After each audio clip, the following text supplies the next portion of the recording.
الحمد لله رب العالمين،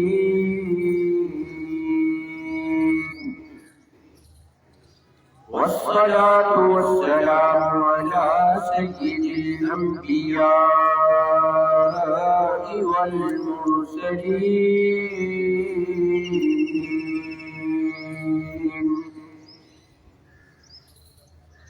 أما بعد فأعوذ بالله من الشيطان الرجيم. بسم الله الرحمن الرحيم.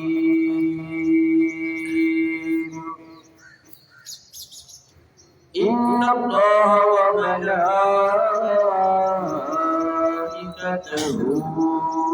يصلون على النبي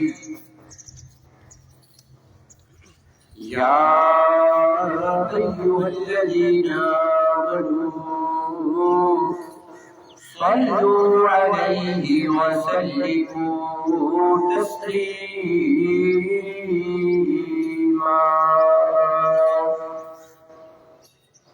الصلاة والسلام عليك يا رسول الله وعلى آلك وأصحابك يا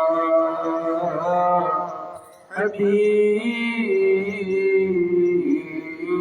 الله.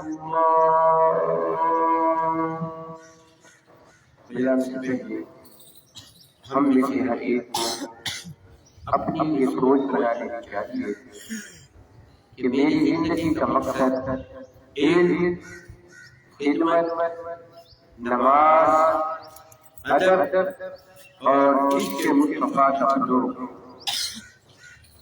اور اس کے لیے میں نے مصطفی بن کر ہمیشہ کے لیے خدمت دین کو جاری رکھنا ہے. واجب الاحترام مصطفی بھائیو، آج عید الفطر کا عظیم دن. اللہ تعالیٰ نے یہ ہمارے میں اور دوسروں میں فرق یہ ہے، دوسرے مذہبوں دینوں میں، کہ ان کے بھی تہوار ہوتے ہیں لیکن ہمارا سب کچھ اللہ کا دیا ہوا ہے اور رسول کا دیا ہوا ہے. یہ جو ہمارے عید کے تہوار ہیں یہ ہمیں اللہ رسول نے عطا کیا، یہ بہت بڑا اعزاز. ان کے آپ تہوار دیکھیں نا، ان میں نہ کہیں اللہ ہے نہ رسول، ان کے اپنے بنائے. ہمارے جو دو تہوار ہیں عید الفطر اور عید الاضحیٰ، یہ بالکل منفرد اور نرالی، ان کا سٹائل بھی مختلف ہے. ان کی آپ ایام کا جو تہوار ہوتے ہیں ان کا اور اپنے ان تہواروں کا مطالعہ کریں، کمپیریزن کریں، ان کا موازنہ کریں، تو آپ اس نتیجے پر پہنچیں گے کہ وہ بالکل کوئی اور چیز ہوتی ہے. ان میں لہو و لعب ہوتا ہے، کھیل کود ہوتا ہے، ہلہ گلا ہوتا ہے، شور شرابہ ہوتا ہے، عیش پرستی ہوتی ہے. بس یہ کام کر ہو کہ وہ روانہ ہو جاتے ہیں. اور ہمارے جو ہمارے تہوار ہیں بنائے گئے خدا و مصطفیٰ نے، اللہ رسول نے، اور پھر اس کے ساتھ ساتھ ان دنوں میں ہماری جو ایکٹیویٹیز ہوتی ہیں، جو ہماری سرگرمیاں ہوتی ہیں، وہ بھی ایک نئے انداز وہ کسی تہوار میں یہ چیز نہیں ہوتی جو ہمارے یہاں ہے. مثال کے طور پر ہمارے جو تہوار ہیں، کھانا پینا تو سب میں کامن ہے، وہ تو ہر جگہ ہی ہوتا ہے، لیکن ہمارے تہواروں میں جب ہم یہ دن مناتے ہیں، عید الفطر مناتے ہیں، عید الاضحیٰ مناتے ہیں، تو اس کا مرکزی نقطہ نماز اب یہ چیز اور کام ہے مرکزی نقطہ عید الفطر میں بھی نماز عید، عید الاضحیٰ میں بھی نماز عید. اسی لیے ہمارے جو حضرات ہیں سارے وہ نماز عید کے وقت دوڑتے ہیں، نماز عید کے وقت آتے ہیں کہ نماز مرکزی، وہ نماز ادا کرنی ہے اور ایک پوری شان و شوکت کے ساتھ. یعنی ایک تو ہم ویسے نماز پڑھتے ہیں، نماز 5 وقت کی نماز پڑھتے ہیں، نماز جمعہ ادا کرتے ہیں، لیکن یہ نماز مختلف ہے کیونکہ اس میں کثیر تعداد ہم بڑے بڑے گراؤنڈوں میں جمع ہو جاتے ہیں، بڑے بڑے جو مختلف پارٹس ہوتے ہیں وہاں جمع ہو جاتے ہیں اور وہاں جمع ہو کر اجتماعی قوت کے ساتھ اور شان و شوکت کے ساتھ نماز یہ بڑا نرالا منظر، یہ منظر کہیں نہیں، یہ ہم مسلمانوں کی انفرادی خصوصیت نماز. اور جو ہمارے تہوار ہیں آپ ذرا تھوڑا سا اس کے پیچھے جائیں، جیسے یہ آپ کی عید الفطر ہے اس میں ذرا پیچھے جائیں، اور جیسے یہ عید الاضحیٰ ہے اس کے ذرا پیچھے جائیں، عید الفطر کے پیچھے چلے جائیں. یہ جو ہم ہے ابھی جو ادا کر رہے ہیں اس کے پیچھے پورا رمضان ٹھہرا ہوا ہے، پورا رمضان. ایسے نہیں کہ یہ دوسرے شروع کرتے، پورا رمضان محنتیں کیے، زکاتیں دی ہیں، نمازیں ادا کی ہیں، روزے رکھے ہیں، اعتکاف کرتے ہیں، شب قدر کرتے ہیں،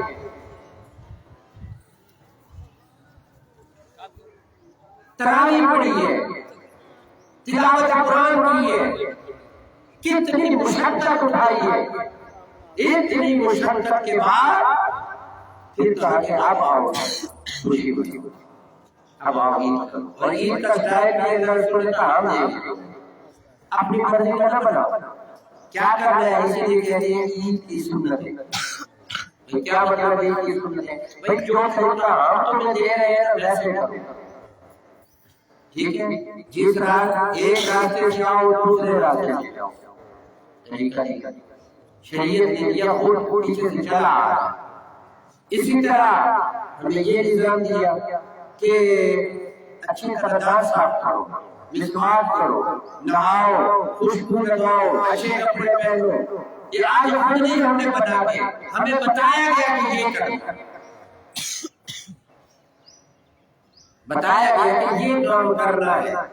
تو ہم جو بھی کر رہے ہوتے ہیں اللہ کے کہنے پہ کر رہے ہوتے ہیں، رسول کے کہنے پہ کر رہے ہوتے ہیں. اپنی مرضی سے نہیں، ایک ایک کپڑے اچھے پہن لینا اپنی مرضی سے، اور ایک ہے اللہ رسول کی مرضی سے پہننا. یہ جو فرق ہے، جتنے بھی کام ہیں اللہ رسول کے کہنے پہ کر رہے ہیں. اچھا یہ ہو گیا عید الفطر. اس میں اور بھی سنتے ہیں عید الاضحیٰ میں کریں. عید الاضحیٰ میں اس کے پیچھے پورا حج ٹھہرا ہوا ہے، حج جیسی عظیم عبادت اس کے پیچھے ٹھہری ہے. اور قربانی صدیوں سے چلی آ رہی ہے، پورا ایک کا پس منظر ہے. اس سارے پس منظر کو سامنے رکھ کر پھر کہا کہ یہ عید الاضحیٰ ادا کرو. اور اسی میں ایک مرکزی نقطہ اور ہے، اصل تو نماز ہے، اصل تو نماز ہے، وہ تو مرکزی حیثیت ہے. نماز عید کے علاوہ ان دونوں عیدوں میں بڑے دنوں میں سال کے ان دو بڑے دنوں میں ایک اور کام آپ کو پریشان کرتا ہے. وہ کون سا ہے؟ وہ ہے خرچ کرنا. عید پر انفاق کی تاکید، عید پر انفاق کی تاکید، انفاق پر خرچ کرنا. یہ اس موقع کا بڑا دونوں میں ہے. آپ کو قربانی والی عید دیکھتے ہیں تو بہت بڑا خرچہ ہوتا ہے، ساری امت اپنی تجوریاں کھولتی ہے،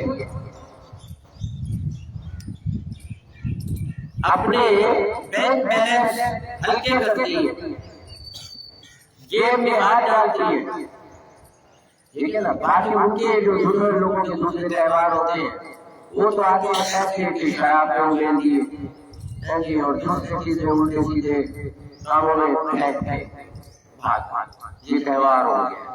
ہمیں کرنا خرچ کرنا ہے، ہم کروائیں گے کیسے کرنا؟ اللہ رسول نے کہا ہم کروائیں، اسی لیے تو آپ ہم کروائیں گے تو کیا آپ کو آج میں کیا کہا جائے؟ جب بھی عید میں آؤ، اب بہت سارے مسلمان بھائی اس طریقے سے بھی غافل ہیں، جب بھی عید کے لیے آؤ، عید سے واپس جاؤ تو کیا کہا، کیا پڑھتے ہوئے آؤ؟ اللہ اکبر اللہ اکبر لا الہ الا اللہ واللہ اکبر اللہ اکبر وللہ الحمد۔ صرف یہ نہیں کہ ایک مرتبہ پڑھ لو، پڑھتے آؤ پڑھتے جاؤ،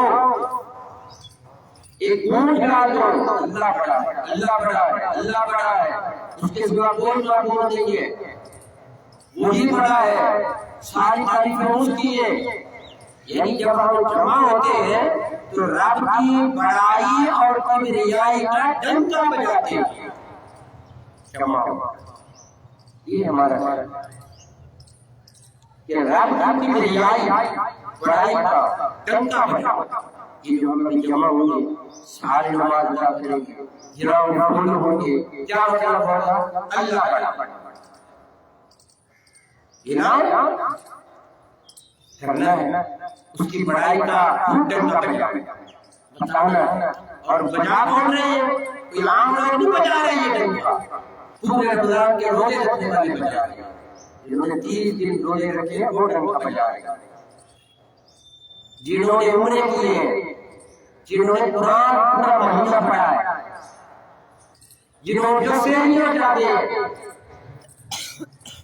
جنہوں نے افطاریوں کے انتظامات کیے، جو 5 وقت کی نمازیں پاجماعت ادا کرتے رہے، جو اعتکاف بیٹھے، جو شب قدر بیٹھے، پورا مہینہ اللہ نے اپنے آپ کو یاد کروایا، فرمایا اب آ جاؤ اس کو تکلیف کریں، اب روح پکڑو، اب ہم ڈنکا بجا لو۔ فرمایا کہ اگر میرے نام کا ڈنکا بجاؤ تو پھر ایسے بجاؤ کہ پورے رمضان کی عبادت کرو، پھر کہو اللہ تعالیٰ رب کا نام ہے، پوری کائنات کے مالک کا نام ہے، پوری ڈنکا تو ایسے بجانا چاہیے اور ایسے لوگ بجائے، ایسے لوگ۔ اسی طرح عید قربانی کے موقع پر وہ کیسے ڈنکا بجاتے ہیں، اللہ کا نام ہے، کرو کرو، اور ہم مسلمان کرتے ہیں۔ الحمدللہ سچے خدا کو ماننے والے سچی مخلوق مسلمان 2 کروڑ بندے اس رمضان مکہ و مدینہ آنے لگوائیے پوری دنیا سے 2 کروڑ بندے، انہوں نے خرچے نہیں کیے، انہوں نے لاکھوں روپے لگا دیا، رب کے نام پہ لگایا، رب کے نام پہ لگا۔ تو بھائی اللہ نے فرمایا کہ اعلان کر دو انہیں کہہ دیجیے ان صلاتی و نسکی و محیای و مماتی للہ رب العالمین، میری نماز بھی خدا کے لیے، میری قربانی بھی خدا کے لیے، میری زندگی بھی خدا کے لیے، میری موت بھی خدا کے لیے۔ ایک شاعر نے بڑا اچھا ترجمہ کیا، میری زندگی کا مقصد تیرے دین کی سرفرازی، میری زندگی کا مقصد تیرے دین کی سرفرازی، میں اسی لیے مسلم ہوں، میں اسی لیے نمازی۔ رب کے نام کا ڈنکا بجاؤ۔ جب آپ آئے ہیں ذہن پہ رکھیں کہ ہم کرنے کیا آئے، رب کی بڑائی بیان، اس کی کبریائی بیان کرنے آئے، اس کی شان اور اس کی عظمت کا اظہار کرنے کے لیے آئے ہیں۔ یہ ہے امت جو اللہ کے لیے میدان میں آئی، یہ امت ہے جو اللہ کے لیے میدان میں آئی۔ تو میں آپ کو بتا کیا رہا تھا، بڑائی ہوئی ہے، اس کی بڑائی بیان کرنی ہے۔ اب اس میں مرکزی نقطہ خاص قرآن پاک اور حدیث پاک پڑھیں تو ایک تہائی دین جو آیتوں میں ملا تو حدیثوں میں ایک تہائی یعنی دین کے 3 حصے کرے تو ان میں سے ایک حصہ میرا انفاق اور خرچ کرتا ہے،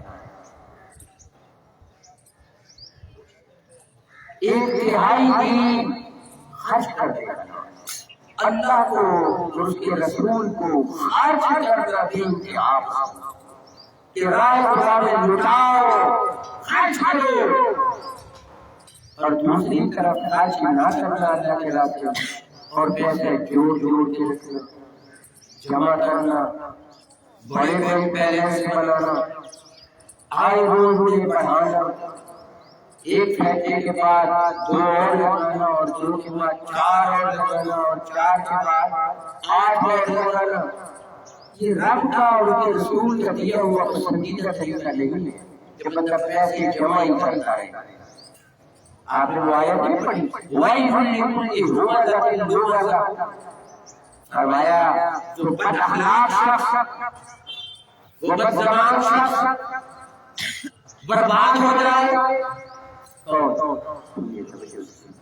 وَيْلٌ لِّكُلِّ ہُمَزَةٍ لُمَزَةٍ، اللہ نے اس بد اخلاق کا نام بڑے سخت انداز سے لیا ہے، بد زبان آدمی، تانے مارنے والا، بد زبان، الزام تراش، بربادی ہے اس کے لیے الذی جمع مالہ وعددہ، مال جمع کرتا رہتا ہے، گن گن کے رکھتا رہتا ہے، یحسب ان مالہ اخلدہ، سمجھتا ہے کہ اس کا پیسہ اس کو ہمیشہ زندہ رکھے گا، کہاں زندہ رکھے؟ پیسے نے کب زندہ رکھا ہے بندے کو؟ ہر ایک کو گرا تو یہ ہے کہ پیسے والے کو بہت کوئی گارنٹی ہو کہ مجھے 40-50 لاکھ ملیں گے، اور جس کے پاس پیسے تھوڑے ہوئے اس کو کہہ دیا ہے کہ تیری 50-60 سال کم ہے، ٹھیک ہے نا؟ چلو پھر تو بندہ بھاگے دوڑے، زندگی تو اللہ کے ہاتھ میں ہے، امیر کو بھی جب چاہے دے، غریب کو بھی جب چاہے دے۔ آپ نے دیکھا کہ امیر لوگ جو ہے وہ بہت مرتبہ جلدی پہنچ جاتے ہیں، آپ نے نہیں دیکھا غریب لوگ بہت مرتبہ بہت دیر تک زندہ رہتے ہیں۔ تو پیسے نہیں زندہ رکھنا، اللہ نے زندہ رکھنا ہے اور اللہ نے مارنا ہے۔ تو وہ کہتے ہیں کہ کیا کرتے ہو پیسے جمع کر جو بھی کماؤ پھر اس میں سے کچھ حصہ اللہ کے راہ میں، یہ کام کر کے دنیا سے جاؤ۔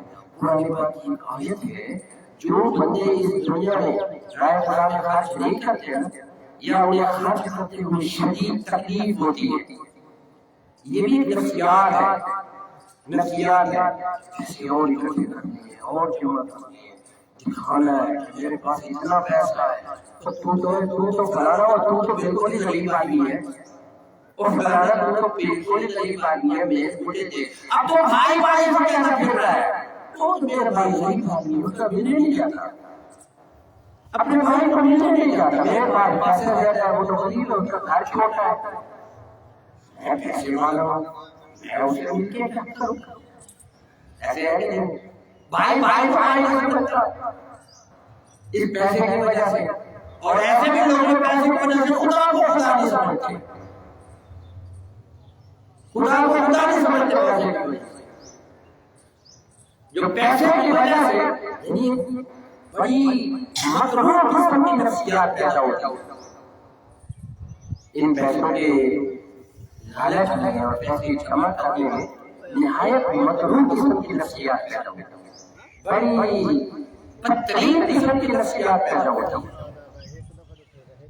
اللہ رسول نے جو نفسیات بنائی ہے نا تو فرمایا کہ آئے نا جو کچھ آئے دیکھے، اور اللہ نے اس کے لیے جملہ آیت لفظ بڑا شاندار استعمال کیا، فرمایا من ذا الذی یقرض اللہ قرضا حسنا، ساری کائنات بنا کر سب کچھ دے کر رب کیا کہتا ہے؟ کہتے ہیں یار مجھے کوئی قرضہ تو دے دو،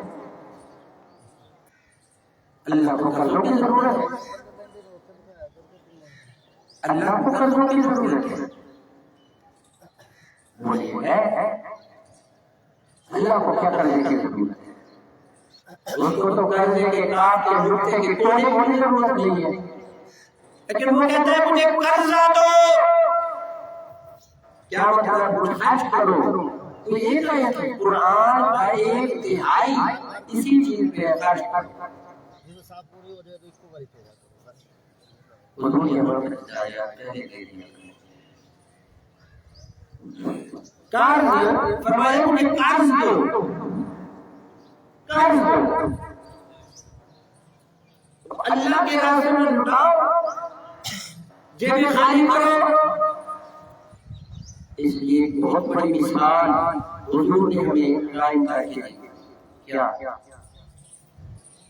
اللہ حضور پاک نے جیش عسرت غزوہ تبوک کے موقع پر اعلان فرما دیا، ارشاد فرمایا کہ لاؤ اللہ کے نام دو، حضور نے فرمایا حالانکہ اللہ خدا کو پیسے کی ضرورت ہے، مصطفیٰ کو پیسے کی ضرورت ہے، یہ ذہن میں رکھیے، کوئی ضرورت نہیں جاتا اللہ کے نام دو، یہ تربیت ہو رہی ہے۔ اس لیے علماء کرام نے لکھا کتابوں میں حضور کا کوئی بھی صحابی ایسا نہیں ہے جس نے حضور کی تربیت پائی اور خرچ کرنا نہ سیکھا، رائے خدا نے خرچ نہ سیکھا،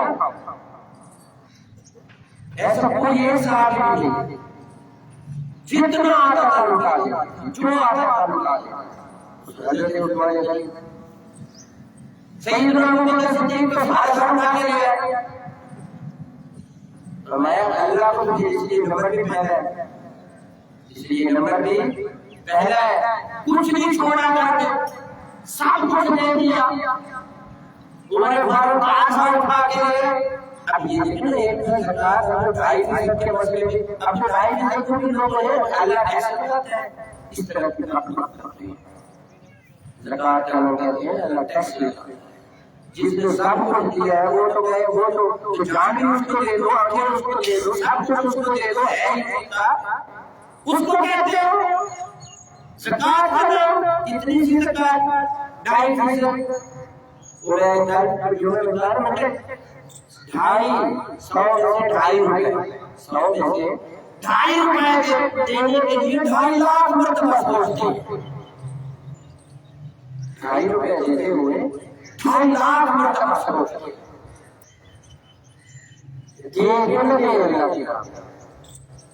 یہ کیا سوچ ہے؟ اسی نفسیات کے اندر توڑ پھوڑ جو نفسیات پیسے جمع کرنے، میرے پاس اتنے پیسے ہیں، میری اتنی تنخواہ ہے، میرے پاس اتنی دولت ہے، میری اتنی بڑی گاڑی ہے، میری اتنی شاندار کوٹھی ہے، میری اتنی زمینیں ہیں، میں بڑا پیسے والا بنتا ہوں۔ اللہ فرماتا ہے یہ چیزیں میری پسندیدہ نہیں ہیں۔ پسندیدہ کیا فرمائیے؟ ابو بکر جو سارا کار اٹھا کے اس کے حضور کا بات قدموں میں ڈھیر کر دیا ہے نا، مجھے تو یہ پسند ہے۔ یہ فاروق اعظم نے جو آدھا کار اٹھا کے اپنے بابور کے قدموں میں لا کے ڈال دیے، ہمیں تو یہ پسند ہے۔ یہ عثمان غنی یہ اتنا کچھ خزانے اٹھا کر مصطفیٰ کے قدموں میں ڈھیر کر رہے ہیں، ہمیں تو یہ پسند ہے۔ یہ مولا علی کے پاس جو بھی ہے سب کو اٹھا کے مصطفیٰ کے نام کر دیا، ہمیں تو یہ پسند ہے۔ حتیٰ کہ حضور اپنے خود حضور پاک ٹھیک ہے وصال پاک ہے، پوچھا گھر میں کچھ رکھا ہوا تو نہیں ہے، تو چند سکے پڑے، فرمایا کہ ہمارا ان پیسوں سے کیا کام، حضور جیسے تو اب ہم ہو ہی نہیں سکتے، وہ تو معجزہ ہے، حضور کی تو بات ہی نرالی ہے، لیکن اس میں سبب تو ہے کیا؟ نبی پاک نے فرمایا پیسے تو نہیں پڑے ہوئے، ہم عائشہ صدیقہ رضی اللہ عنہا آپ نے عرض کی حضور کو چند سکے پڑے ہوئے، فرمایا مالی و دنیا ہمارا ان پیسوں سے کیا کام، ہمارا ان پیسوں سے کیا کام، ہاں انہیں بیچو، وہ کھانے خرچ کر دی، ایک مطلب سارا ہے کوئی بکری سے باقی تھی تو تھوڑا سا گوشت گھر کے لیے رکھ دیا، باقی بانٹ دیا، پتا تھا کہ حضور آگے پوچھتے ہیں ہمیں بانٹا ہے نہیں بانٹا، بانٹ دیا، جی بالکل بانٹ دیا۔ تو حضور نے بڑا تاریخ کی جملہ وہ آپ کو نظر کرتا ہوں، آپ عرض کرتا ہوں میرے آقا نے ایک تاریخی جملہ بولا، آقا علیہ السلام نے پوچھا کیا ہوا؟ اپنی کیا حضور کو ویسے بول رہی ہے باقی بات؟ حضور نے فرمایا جو بانٹ دیا ہے وہ رکھو، اور جو رکھا ہوا ہے نا یہ میں جو خرچ کر دیا ہے نا وہ پڑھو، یہ نہیں سمجھو کہ وہ چلا گیا، وہ نہیں چلا گیا، وہ موجود، ہاں جو گھر میں پڑا ہوا ہے وہ نہیں دے سکے، وہ بیچارہ رہ گیا۔ یہ ہے ہماری دینی تربیت، یہ ہے خدائے پاک کی تربیت، یہ ہے مصطفیٰ پاک کی تربیت۔ اسی بنیاد پر اپنے بچوں کی تربیت کریں، اسی بنیاد پر ایک دوسرے کے ساتھ چلیں۔ یہ نہیں دیکھنا کہ اس نے کتنا جمع کیا ہے، فلاں نے کتنا جمع کیا ہے، فلاں نے کتنا جمع کیا ہے، یہ دیکھنا ہے کہ کس نے کتنا خرچ کیا ہے۔ وہ تو اتنا خرچ کر رہا ہے، وہ تو رائے خدا میں اتنا خرچ کر رہا ہے، وہ تو رائے خدا میں اتنا خرچ کر رہا ہے۔ یہ نصیحت نے فرمایا وسابقوا فی الخیرات ان کانوا ایک سے آگے بڑھا کہ اس نے اتنا خرچ کر دیا ہے تو تھوڑا کہ یار وہ تو 10 لاکھ روپے خرچ کیے اس نے اللہ کی راہ میں، اور میں 10 لاکھ نہیں خرچ کرتا۔ میرے اوپر بڑی شرمندگی والی بات، بڑے افسوس والی بات۔ اور پھر یہ نہیں ہے کہ جب ہم اللہ کی راہ میں نہیں دیں گے تو یہ نصیحت بنی ہے نا، سرمایہ دارانہ نصیحت بنی ہے، انہیں پیسے دے دیں گے، ہم غریب ہو جائیں گے، بھوکے مر جائیں گے، بچوں کا خطرہ بنے گا، فیوچر ڈسٹرائز ہو جائے گا، یہ ہو جائے گا، وہ ہو جائے گا، یہ ہو جائے گا، وہ ہو جائے گا۔ اللہ نے قرآن پاک میں کہا فرمایا یہ سارے باتیں تو شیطان آ گیا۔ قرآن میں لکھا اللہ نے فرمایا سارے باتیں تو شیطان کی۔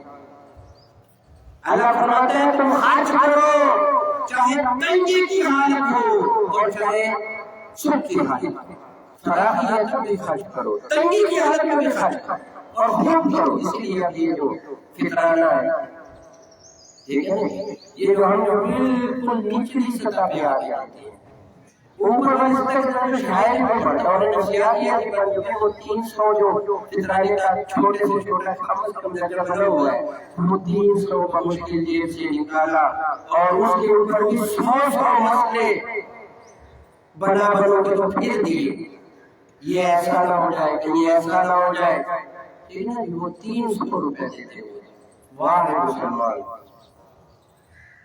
کیا وہ صحابہ تھے جو سب اٹھا کے دے دیتے تھے، اور کیا تو ہے کہ 300 لیتے ہوئے تجھے مسئلہ بن رہا ہے اور تو اس کے بارے میں سوچ رہا ہے۔ یہ تو کم درجہ ہے کہ راتی صاحب رات کی طرف سے 300 لیتے، یہ چھوٹا درجہ ہے۔ اوپر والے جو ہم دنوں کے حساب سے کرتے ہیں، ورنہ اس میں جو پنیر اس کے حساب سے 3-3 ہزار بنتا ہے۔ کوئی ایسا کون پتا ہوگا، کوئی شاید ہی کوئی بچہ ہو جو 3,000 روپے نکالے، شاید ہے جو ہم نے کبھی 3-3 ہزار روپے دینا تو رائے خدا دیا، اور دینا بھی غریبوں میں، ضرورت مندوں میں، بہن بھائی مدر غریب ہے تو انہیں دینا ہے، یہی کرنا ہے۔ آپ یہ چکر میں ہم 1000 مرتبہ سوچتے ہیں، بلکہ بھی تو 1,00,000 مرتبہ سوچتے ہیں، ویسے اگر ادھر ادھر خرچ کرنا ہو تو سوچتے نہیں، ٹھیک ہے، شادیوں کے ہوئے پیسے اور اس طرح کے دیگر کاموں میں الٹے پلٹے کاموں میں وہاں پیسے لگانے تو پتہ نہیں جیب جیسے ساری پوری پڑی ہوتی ہے، اور جب رائے خدا کی بات آ جائے، انفاق فی سبیل اللہ کی بات آ جائے تو پھر وہ جیب جیب کر 5,000 کامیں لگ جاتے ہیں، وہ کھولتے زندگی گزر جاتی ہے۔ کئی لوگ اپنے اوپر زندگی کے کھائے ہوئے زندگی بھر کے اوپر ان کے ذمہ ہے جو دینے، اب صندوق کا اس کو دے دیتے ہیں، لیکن کپاس کا کون ہے؟ کپاس کا مسلمان دیتا ہے، بھائی گندم کا مسلمان دیتا ہے تو کپاس کو کوئی اور دے، کپاس کا بھی تو حصہ ہوتا ہے تو کون دے گا؟ ارے بھائی وہ بھی دینا ہے، یہ اسلام سکھا رہا ہے، ان کو یہی تو سکھایا جاتا ہے۔ اب فطرانہ نکالو پیسے دو، یہ چھوٹی بہت بڑی عادت ڈالی جاتی ہے، یہ فطرانہ ہے نا چھوٹی، اس کی عادت ڈالی، پھر قربانی کی عادت ڈالی، پھر زکوٰۃ کی عادت ڈالی، پھر عشر کی عادت ڈالی، اور عادت ڈال کر مسلمانوں کو خرچ کرنا سکھایا۔ کیونکہ پیسے جمع کرنے کا ہمارا ذہن یہ ہوتا ہے کہ پیسے جمع کریں گے تو سکھ ملے گی، آسانی ملے گی، سہولت ملے گی، پرائیویٹ ملے گا، سکون ملے گا۔ تو بھائیو اللہ نے خود قرآن میں لکھا فرمایا جتنے مرضی پیسے جمع کرو سکون نہیں ملے گا۔ ہاں خرچ کرو گے تو سکون ملے گا، یہ لکھا ہوا، یہ لکھا ہوا، یہ قرآن میں ہے، یہ حدیث میں ہے، اور پوری تاکید کے ساتھ لکھا ہوا ہے۔ میں جتنا زیادہ خرچ کرو گے سکون اتنا ملے گا، آسمانی مٹی میں لے گی۔ ایک شخص آیا مدینہ منورہ میں، حضرت فاروق اعظم کا دور، ایک شخص آیا حضرت فاروق اعظم کا دور، اس نے پوچھا کہ تمہارے بادشاہ کا محل کہاں؟ انہوں نے کہا کہ ہمارا نہ تو کوئی بادشاہ ہے اور تو کوئی محل ہے۔ نہیں، تمہارا بادشاہ ہے، وہ پوری دنیا کے بڑے بڑے بادشاہوں سے کام دیا، جھوٹ بولتے ہو۔ ہمارے پاس بادشاہ نہیں ہوتا، خلیفۃ اللہ، اللہ کا نائب ہوتا ہے، اللہ کا خلیفہ ہوتا ہے۔ ہم اس کو بادشاہ نہیں بولتے، خلیفہ ہے، خلیفۃ اللہ ہے، خلیفۃ الرسول ہے، رسول کا خلیفہ ہے وہ ہے۔ تو کمال کیا ہے؟ چھوٹا سا گھر ہے، اس کا وہ کہیں گاؤں کی طرف کے نیچے چھوڑ پڑے ہوئے ہیں، کسی طرح کے نیچے بیٹھے ہوئے ہیں۔ یہ پروٹوکول آپ چیک کریں نا آج کل کی حکومتوں کے اور دوسر فاروق اعظم کے۔ تو جب وہ گیا اس نے کہا درخت کے نیچے یہ اینٹ کا تکیہ بنا کے سوئے، اس نے کہا یہ تمہارا بادشاہ؟ ہاں ہم نے کیا؟ اس نے اس وقت ایک جملہ ہوا وہ آپ کو نظر کرتا ہوں۔ اس شخص نے کہا واہ اگر تم نے انصاف کیا اور تم ایک درخت کے نیچے اینٹ کے اوپر سر رکھ کر نیند آ گئی، اور ہمارے بادشاہوں نے ظلم کیا اور لوگوں کا خون نچوڑا اور لوگوں سے پیسے لوٹے اور ان کے پیسے لوٹ لوٹ کر ان کا خون نچوڑ کر بڑے بڑے محل بنائے، اور ان محلات کے اندر ہر طرف ان کی سیکورٹی ہے، اور سیکورٹی میں بھی ان کے مقبولی بستر ہے، ان پر بھی انہیں نیند نہیں آتی۔